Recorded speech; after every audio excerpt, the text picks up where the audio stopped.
Hello everyone, this is Durward and Marcin back with Aikido Virtual Dojo. Thanks for joining us. Today we're going to be talking a little bit more in detail about centering, and specifically the centering with the body. Now we could talk about the center, maybe the hara in Japanese, like the center of the body. We could even talk about maybe a center line. But more specifically, really what we're going to look at today is the process of centering. And what does that mean, especially physically? And so today we're going to present to you at least one way that you can practice this or explore this on your own.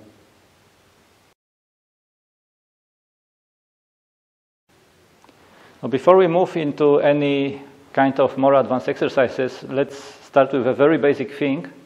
Let's just explore and realize how our body is centering itself, how our body is keeping balance. There is a very simple thing we can do to explore this, to get a feeling of this. It's actually we close our eyes, we stand still, and we let our body keep the balance. So the interesting thing about this process is that we don't need to use our mind, our consciousness to keep the balance. We are not telling our body, oh, you're going off balance, you have to come back. Oh, you're going off balance, you have to come back. So it doesn't work like this. It's a very natural process. Our body knows how to keep the balance. Our system knows how to keep the balance. So as we close our eyes and stop doing anything, we can feel this kind of very little movements that are probably not visible on the camera now. But you can feel it that your body is adjusting all the time. Actually, when you're standing still, you're not really standing still. Your body is not standing still. Your body is all the time a little bit off balance, and it's all the time trying to center, like come back to the center where you would not fall down. Okay, so give it a try. It's actually a nice exercise and a nice way to recognize that actually we are never in the balance. So the next step of exploring this centering process of our body, of our system, would be a practice with a partner. So I will ask Durward to help me with this. And actually the first step would be, I will be also staying in place, so my intention is not to move my feet. And I will ask Durward, maybe even before we go really into the off-balancing and regaining balance exercise practice, maybe Durward can just even connect through with a touch, so physically connect with the shoulder, with the back, with the front, anywhere where it feels okay to connect. And he can just sense these little movements of my body that are adjusting the balance. Just like I was doing it before on my own, you can do a similar thing with a partner. So I can close my eyes, let my body run this centering process. And for Durward, for now, is just the goal for him is just to sense these little movements, to sense how my body is keeping balance. It helps to increase the awareness of the balance of another person, and it helps a lot when you do some techniques. Actually, when you're moving in the techniques, there are many places where you want to feel this balance to do a movement in the right moment, to go with the movement of the body, of the uke. So it really helps to improve your technique in Aikido. So now going back, moving on to the actual exercise of losing balance and centering again, I will ask Durward to push me. And for now, the push is just enough to get my body off balance, and I'm letting my body come back.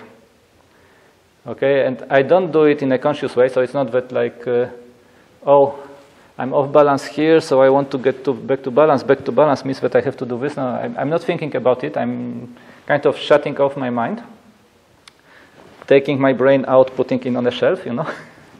And just feeling with the body, just sensing what is happening. So as Durward is pushing me off balance, I let my body come back and I just observe how it happens. And this time maybe there was kind of bounce back, so my body went a bit too far, it came back into the center, okay? And when we can explore it, we can move on with this exploration to the place where we are reaching the limits of our balance. So we can also explore the centering, but going up to the limit of our balance where we can hardly still stand without moving the feet, and then observing how the body is coming back into balance. And here also, Durward actually needs to feel where my limits are. And when he lets go, I let my body center again. So there's a kind of interesting flow, not coming up directly and then centering, but it was like a wave, so coming back, readjusting a little bit. It's an interesting flow, actually. It's not a straight line coming back into balance. The body, when you let the body do it, the body takes its own way, which is usually more efficient than if you would just try to go straight from one point to another point. Okay? And moving from here, we can take the next step. And actually, by taking the next step, I also mean taking a step.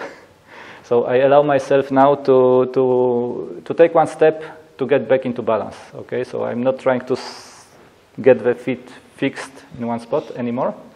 But as Durward is pushing, he can push me a little bit more off balance until I lose my balance and I have to take one step to get back into balance. Okay, I will return maybe to the center of the stage, of the tatami, and so there is a push. And he doesn't let go, he continues pushing until I have to take this one step to get back into balance.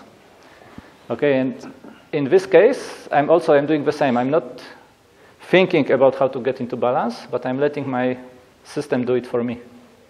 Okay, the system is intelligent enough to bring me back into balance, as long as it's possible, as long as certain point is not crossed and where you cannot get back into balance anymore. But then the mind wouldn't help anyway. The system will do it better. Okay, so you can try this kind of exercise exploration for some time. And then we can go to the third step, the third level of this exercise. It's actually where there is almost a continuous push. So kind of, we never stop. So I'm not limited in taking the steps anymore. I can take 1, 2, 3 steps if required, or not at all, if my system can get back into balance without taking a step. But Durward continues pushing me. So as soon as I regain my balance, he pushes again. And you can do it in a kind of start-stop way, which means you can push, let the person come back into balance, push again, let the person come back into balance, push again.